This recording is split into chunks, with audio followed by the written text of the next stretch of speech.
What if the warning light never comes on? And what if the first sign that you're running on empty, it's not some big blow-up meeting or a resignation letter, but a quiet hum that's been in the background that you've just learned to ignore? Today on the Life After Ministry podcast, we get to meet a leader who believes that pastors and ministry leaders, nonprofit teams, they can train for the inner life the way athletes train for a race.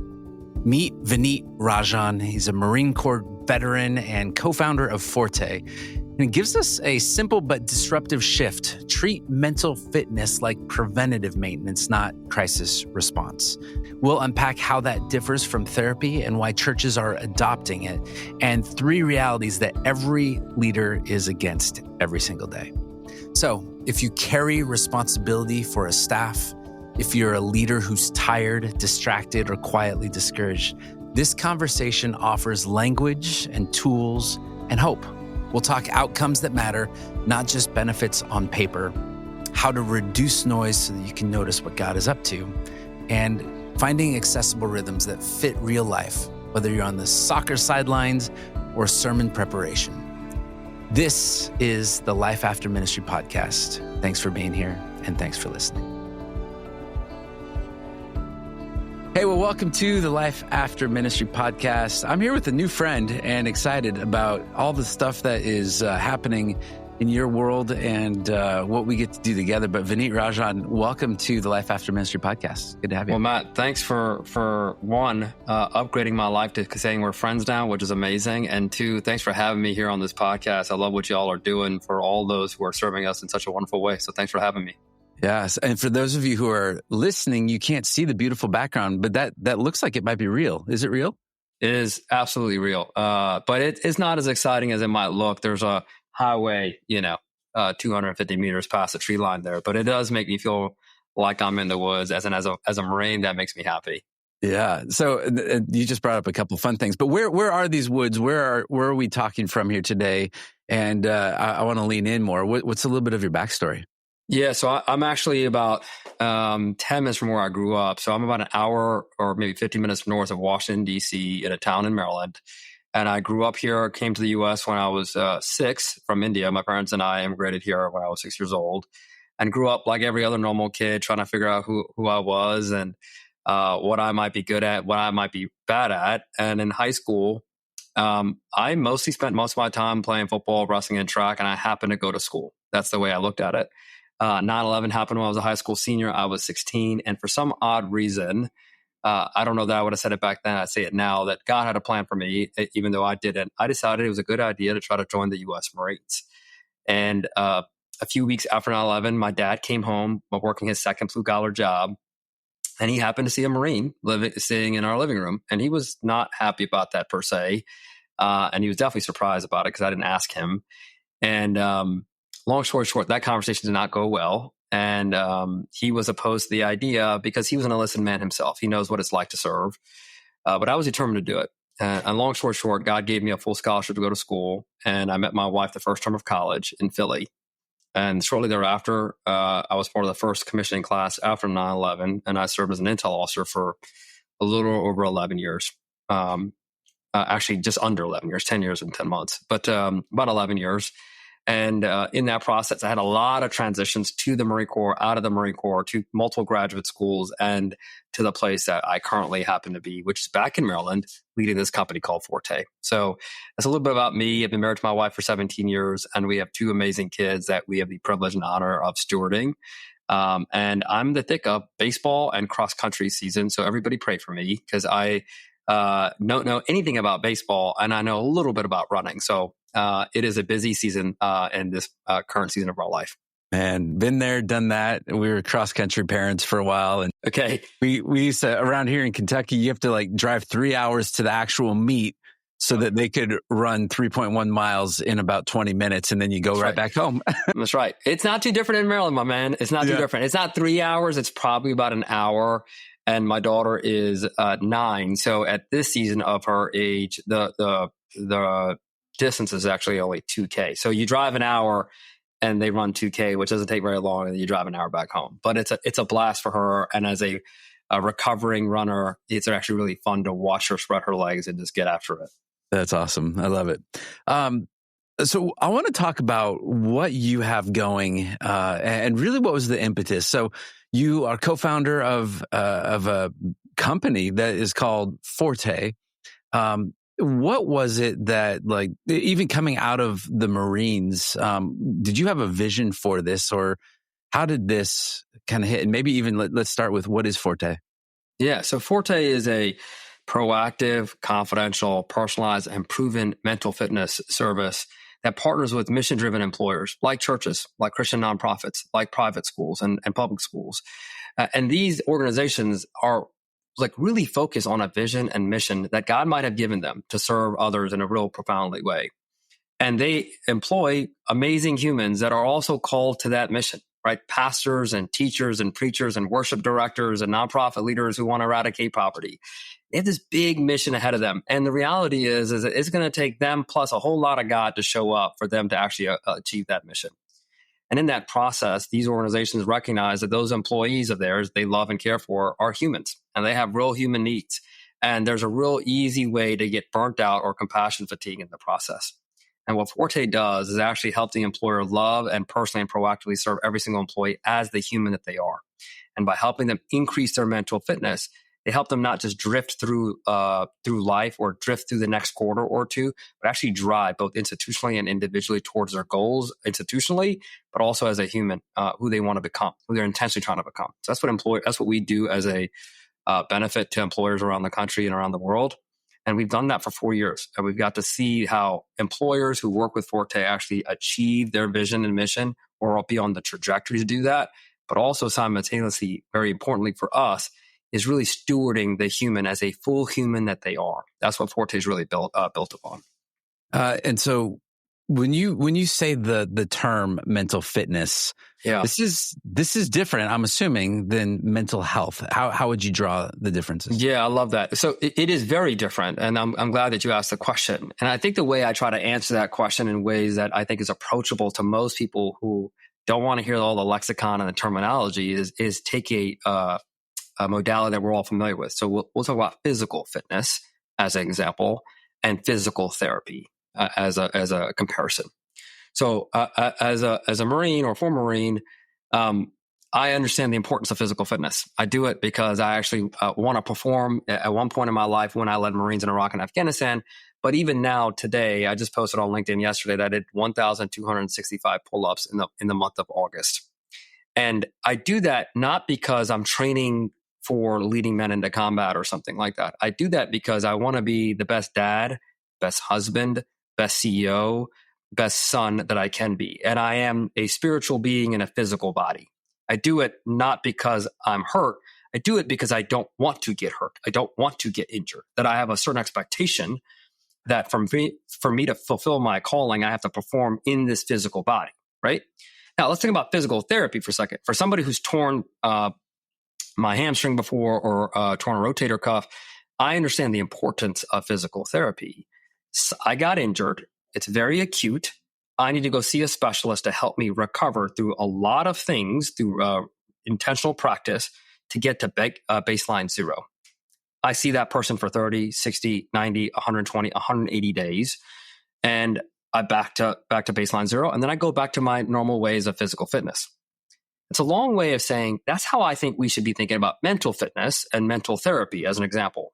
Mental therapy is really important. Classical counseling and therapy is a godsend. It is a gift for us, and we should leverage that for the way it's designed to be used.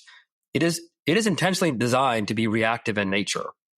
It is intentionally designed to help all of us recover and remediate some trauma or some challenges that we might have experienced that are clinically diagnosable and require clinical intervention. That's really important. But what we have missed in our world today is the ability to be proactive and have the same equivalency that we have in physical fitness. How do you and I, Matt, as leaders, as fathers and as husbands, actually increase the strength of our ability and capacity to be who God called us to be? How do we be intentional about that? So mental fitness is not reactive, it's proactive. It is for literally every human on the face of this planet. It is supposed to be an intentional daily practice that helps us actually endure the race of life that we have for us. There are some overlapping things that mental health and mental fitness certainly share, But the differences between the two are very important to articulate. We are not here to replace classical mental therapy. That is an important thing that many employers, thank God, has already available to their employee base. Let me pause there and see if that answers your question. Yeah, it's good. Well, I got an email last week from the local HVAC company that said, spend $1 now in preventative maintenance to save $4 in actual maintenance, right? And so there is this piece. We're trying to prevent really going into a place mentally where there's burnout, there's self-destructive behaviors. And so you're really trying to proactively say, let's anticipate the places where we could be going off-road, breaking some guardrails, and then address those ahead of time. 100%. I mean, the reality is if we have a car, you don't wait. Typically, you ought not to wait for the check engine light to go change the oil twice a year, right? Or if we have teeth, which most of us, all of us do, we try to go see the dentist twice a year because we recognize that we need to do that in a way to like actually the benefit of that far outstrips the cost, right? So we do this all the time. You create an example of HVAC, which is an easy thing to think about too. So whether in the physical modality, the physical fitness domain, whether it's the way we take care of our houses, the way we take care of our cars, we know we ought to do it. But the reality is most of us, all of us, don't have a real systematic, intentional way of being able to do that for our mental fitness, which is arguably the most important kind of fitness you can have. Everything at some point has to be a conscious decision to do something or not do something, right? And your mental fitness is a big determiner of whether you can decide which of those things are and which one of those things you should do. And so what we want to do is help employees, humans, actually deal with the everyday challenges of life. And because we're on this podcast together, we can say these things really clearly, which is, hey, there are three things that we're all fighting against: entropy, the enemy, and evil. Entropy is things break down all the time. Your car, your HVAC, your body, it doesn't really matter. It is a fact of life. It breaks down, right? That's just physics. The enemy is, there is an enemy of our soul, and we all know it. And if you don't think they have a vote, you're wrong. Yeah. Right? And when we were in the Marines, I said, we have a saying, the enemy has a vote. We have the greatest battle plan ever. And you will find out that plan sucks as soon as you go on a patrol and you start taking fire from some other random spot, or a bomb blows up, or your gun malfunctions, whatever the thing is, the enemy has a vote. Then there's the last one, probably the hardest one, which is evil. I have sin inside of me. There is a part of me that I do things that I know I shouldn't do and I don't want to do, right? There is a sin inside of my soul, right? So those three E's, entropy, the enemy, and evil, is part of our lived experience on this side of heaven. And mental fitness can actually help us deal with the inevitabilities of all three of those.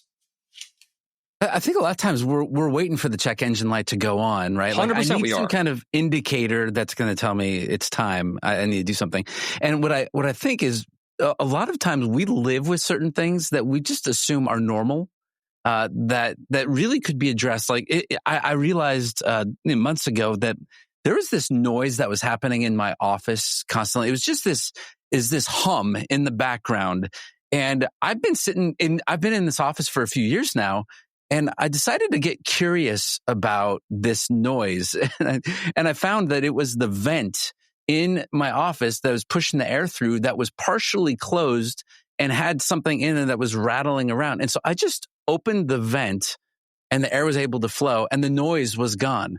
And I just keep thinking, like, I know people who've just said, I finally decided to take care of some of these things in my life that have been in the background. It's this hum, it's this low level, it's this acute pain. It's very mild, but it's on the emotional, psychological front that we just kind of learned to live with and just thought, well, this is just what it's like. I have limited motion, limited movement in this area. And so we just decide well, this is it. I'll wait till the engine light comes on till I actually need to do something. So I think this is a novel, new approach. And in a world where mental health is talked about a lot. I love this concept that we can proactively look at it. Well, Matt, can I just say something to what you said? First of all, kudos to you to be aware that there was a little bit of a hum. That means actually what you didn't have is a bunch of clatter going on in that office for you to notice. So you noticed, you didn't have so much noise that you couldn't notice. Then you were curious. Mental fitness is all about what you just said, right? Yeah. Which is, hey, do you have so much noise in your life, the interior of your life, that you can't even notice anything? Yeah. Right? Well, the first thing is we want to turn down the noise in your life because there's lots of that, right? We want to go turn the noise down and increase signal, right? The second thing is we got to help you be curious and be aware, right? Non-judgmentally, what's happening? Why is that? What does that mean? And so mental fitness is just what you just did in your office space is what we're trying to help every one of us, me included, turn down the noise, increase the signal, and be aware and curious of what might be happening and what God might be doing in this season of our life. That's really what mental fitness is. Because one day, if the HVAC blows up, you need a specialist, you need a therapist, right? And that's important. We need that. There are some things that actually require that kind of care. But a lot of the everyday things of life, being married, having kids, having an employer, having colleagues you may or may not like, having kids who might be in a dating season.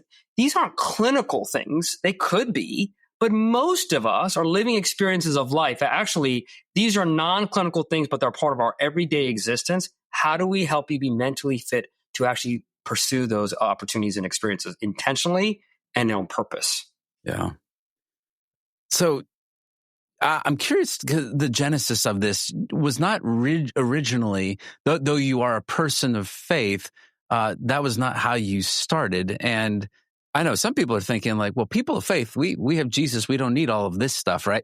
We're all healthy and everything's mentally, we're fine because we have the Spirit of God, right? But it's actually not true. And you really kind of have delved into, and part of the community that you serve now is the faith community. Yeah. Yeah. You're right, Matt. So going back to transitions, because I know we talk about transitions here. I love the Marines, Matt. Nobody thought, especially not me, that a skinny little immigrant Indian kid would do well in the U.S. Marines. But I was doing well in the U.S. Marines. And my identity of serving others in this way overcame my real identity, which is a son of God, right? And so God doesn't want a part of my heart or your heart. He wants all of our heart. Like seasons come and go. The season of being a Marine, the season of being a pastor, the season of whatever, they have a beginning and an end. But an enduring part of my identity is that I've been saved by him. Right? And so when I finally accepted the voice that he was telling me it was time for me to leave, and I cried for a year straight, I was like, all right, Lord, I'm all in, but please don't make me a pastor. Right?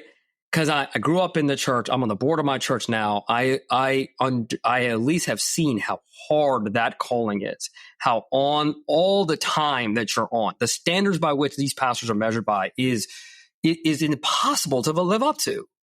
And I thought, Lord, I don't want to do that. That sounds terrible, right? And he said, no, I'm not going to make you a pastor in the traditional sense. You're going to be a pastor in the marketplace. And so I thought I was freed of this idea of having to be associated inside the church, because I was like, man, this is so hard. I want to help pastors.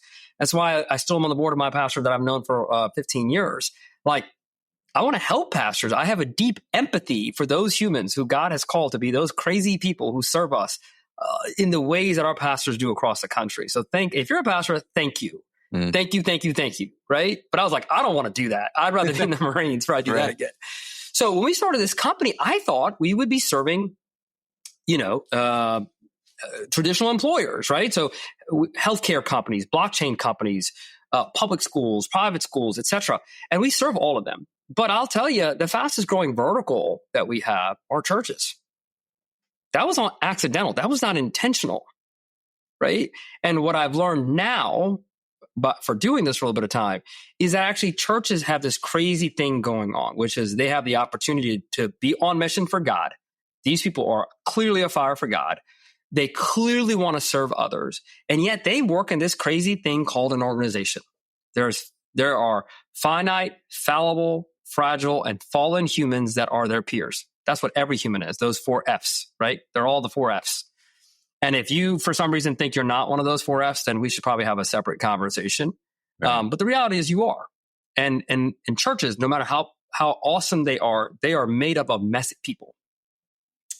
And churches love our service because for the first time, they can actually give the care to their employees in the way that they give to their parishioners or congregants, but without being all the complexity of having your senior pastor, who's your employer, who writes your W-2 check, etc., be the person that actually cares for you spiritually and as an employee. That's a hard job. So churches are accidental in some ways over the last couple of years, but I understand why they're growing so fast and why they love the service. Yeah. So, typical, maybe define what an EAP is and how you guys may or may not differ. But even I know some of the stats we were talking about, but just even the usage of that, because the fear for an employer, an executive pastor, an executive director of a nonprofit is that we're going to invest in mental fitness for our organization, and it's going to be this thing that's out there, but nobody is using. What have you guys seen in your space? Yeah, so an EAP is an employee assistance program. Many, if not most, organizations in the United States have an EAP. According to the Society for Human Resources and Management, the average annual engagement rate is 1%.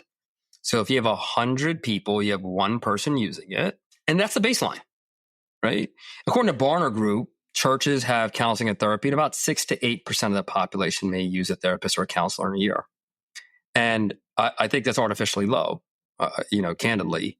But that's what Barner Group suggests. It's not what I suggest, but that's what the data suggests. Forte, the average employer who uses and partners with Forte and launches this service and say that they use it themselves, we're in the 40s, if not 50s. Our average is in the 50s. But engagement is necessary but insufficient. I think the more important thing is employers aren't buying this thing because people use it. Well, that's great. They're worried about people not using it, to your point, Matt. What are they buying? They're buying an outcome. So I want to talk about the outcomes, which are more important, right?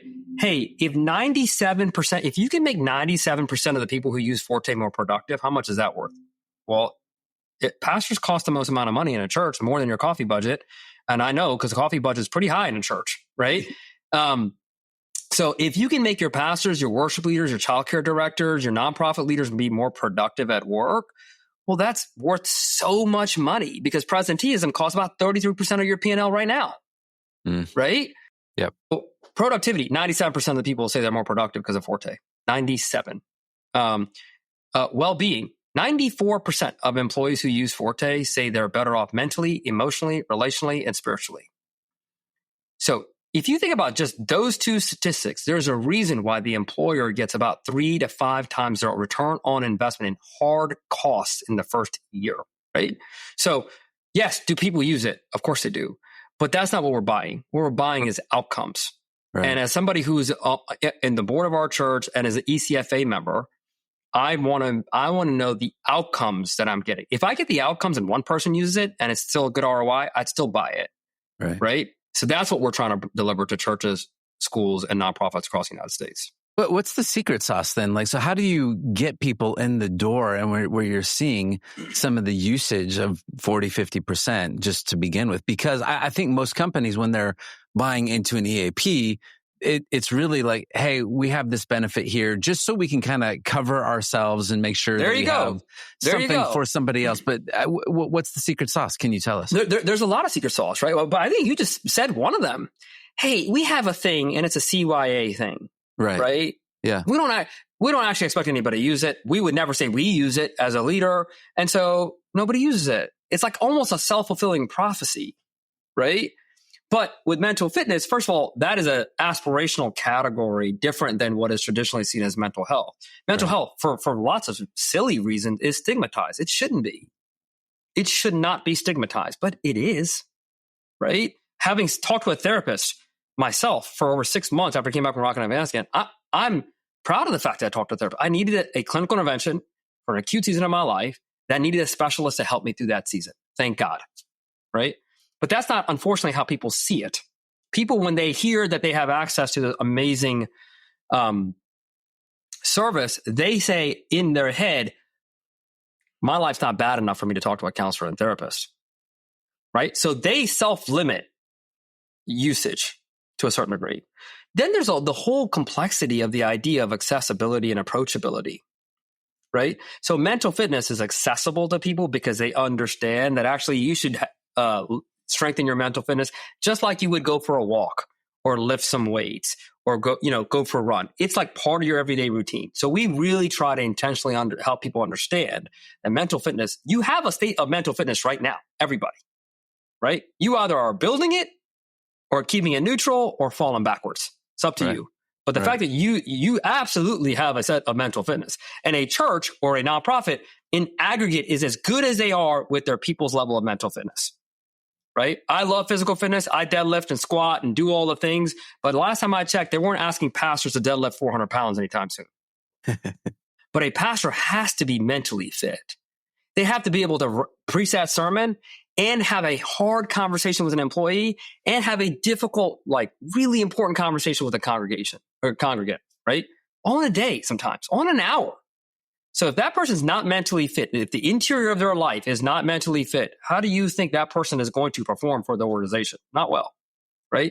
The other thing is accessibility. Our thing is available on iOS and Android. We built the app. It takes you less than 1 minute to get on the platform.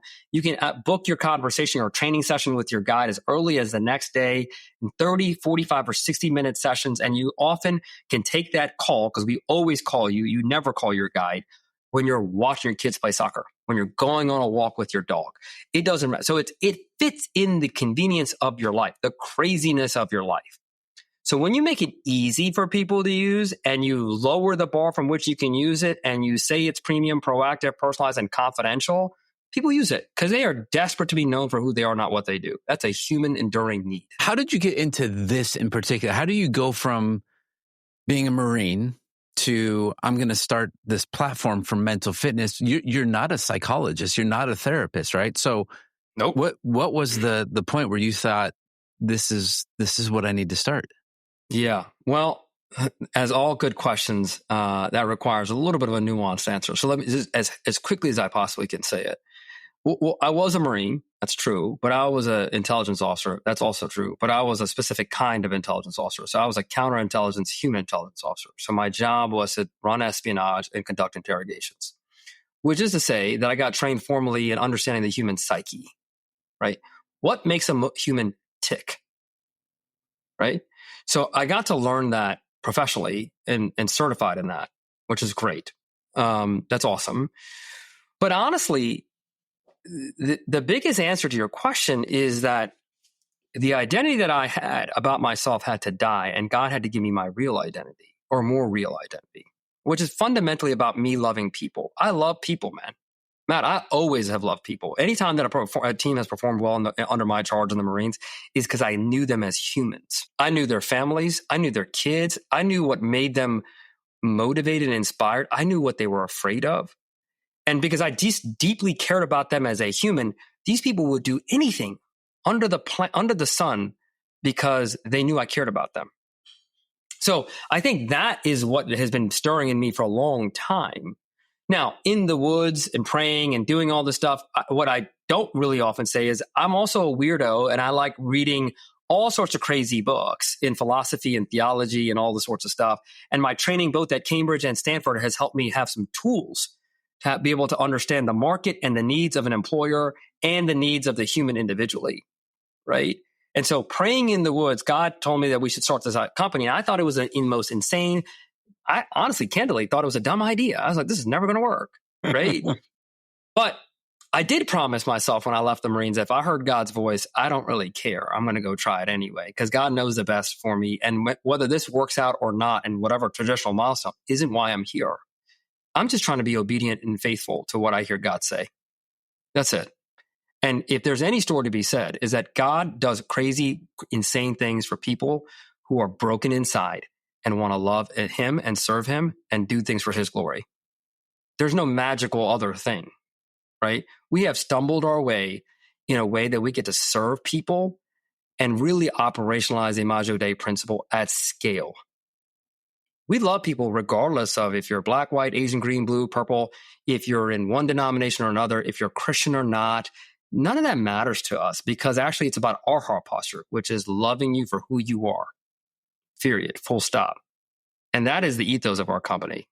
So that's how we got here. You just got 1,000 times even cooler than you already were in the very beginning. Well, when you start at a small baseline, bro, it's good. I'll take it. I love it. Yeah, I was going to ask you, like, what does success look like? What's the promised land for Forte and its place in the kingdom? Where does all this lead for you? What's the hoped for outcome? I think for Forte, the promised land is really about helping every employer and every employee understand that there are things that we can all do collectively to increase our mental fitness on a daily practice. And in so doing together, not in isolation, we're actually much more powerful, both as humans and as organizations. The biggest problems of humanity, obviously with Jesus, is going to be solved by organizations. There is no individual person that's going to solve cancer or solve poverty or figure out how to educate our kids in this crazy tech-driven world that we're in, right? Organizations are going to do that. And organizations are fundamentally people working together in unison for a common problem. And so if Forte does its job, it's actually helping those organizations lead messy people through the messiness of life, deliver real value for all of us as humans, right? That's the business kind of outcome. I think the outcome that I would love to say one day when I leave this earth is that actually from the moment this came into my heart and my mind to the moment I leave, I will always point everybody back to Jesus.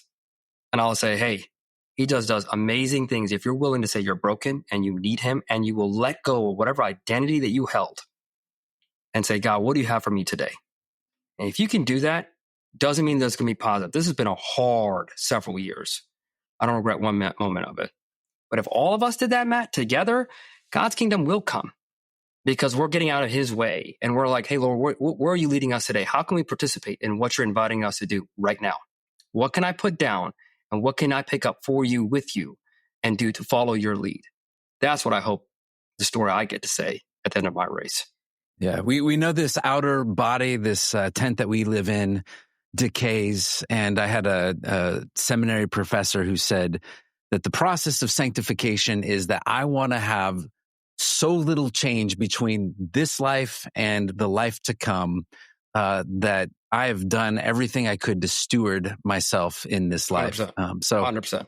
I love what you're doing and be part of it. If somebody's listening, maybe they're running an organization and they are responsible for shepherding the hearts of the people they serve, who are also shepherding other people's hearts who they're serving, or whatever that mission might be. What's that next step? What do people do to get in touch with what you guys are doing? Well, if you're of the ministry organizational space, if you're a church or Christian private school or et cetera, or a Christian nonprofit, you can check us out at www.getforte.com/faith. And if you're in the secular market space, which honestly is a public school or a blockchain company or a healthcare company, you can check us out, getforte.com, right? And either one of those, they will tell you the same information. And it's available for all employers. We love serving employers who are mission driven, who care about their employees. And fundamentally, I know every employer rightfully wants the lagging indicators, productivity, outcomes, et cetera. But the leading indicator is actually what we work in on best, which is helping those humans be fully known for who they are, what they do, helping them sharpen their mental fitness. If we do that, you will get the lagging indicator of productivity and mission accomplishment. We'd love to partner with y'all. And I probably should have said this in the very beginning, but I'll just say it now, is I wanted you to come on here today because we at Ministry Transitions get so many people that come to us that say, I'm done. They've hit the breaking point already. They didn't care for themselves going up that leading indicator. And so they've hit the point where the check engine light, all the lights are going off, the dashboard's lit up, and they're looking for the escape route. And they're trying to figure out what's next. And so, while we are helping people and organizations in that world of transition, we're also all about the preventative. We always ask the question. I was talking to a pastor yesterday. He's like, I'm done. But I just said, have we done, if you changed A, B, and C, if you made these adjustments, could you talk to your board or your personnel committee and make some of these changes? Could you see a future where you would actually be able to stick it out? And so we're all about the preventative side too. And sometimes that means that we are not working and having agreements and contracts with people. But that's not the point, right? The point is we want healthy people doing healthy things and serving the kingdom. And so Love what you're doing. We're very thankful for you and thankful for new friendship that will be long-term friendship and partnership with what you guys are up to. Well, So thanks, thank you Matt, so for much. thanks for Matt, what y'all are doing, and grateful. We're all trying to run this race of life. And as somebody who's run a couple marathons and ran the 800-meter dash, the life is more a marathon than an 800-meter dash. And we're not meant to do that by ourselves. And if we can lighten the burden, you and I collectively are the people that God has called into this race, I think that's winning for everybody. So thanks for what you're doing. And I look forward to working with you. Amen. Thanks, brother. Amen. Thank you. If today stirred something in you, let it be permission to care for your interior life before it cries out. Mental fitness isn't a label for the hurting. It's a practice for the called.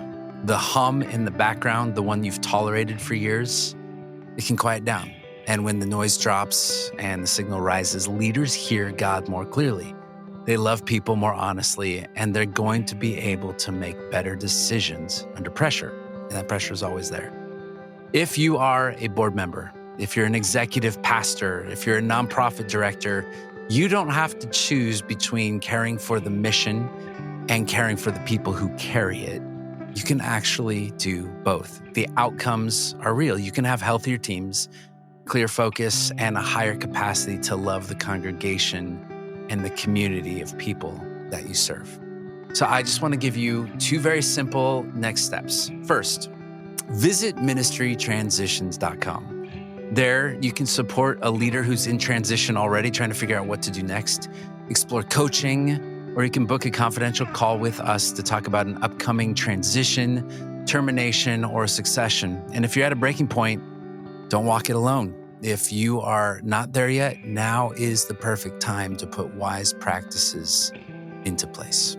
And second, check the show notes here for this podcast episode for guest resources and links to Forte's mental fitness approach. Share them with your leadership team and start a conversation this week about what preventative care for the people you rely on most might look like. Jesus said that we would be known by our love. And in a world that's short on patience, long on opinion, love looks like protecting people, preserving purpose, and planning for what's next. So our encouragement is keep going, train for the long race, and we'll be here to walk with you.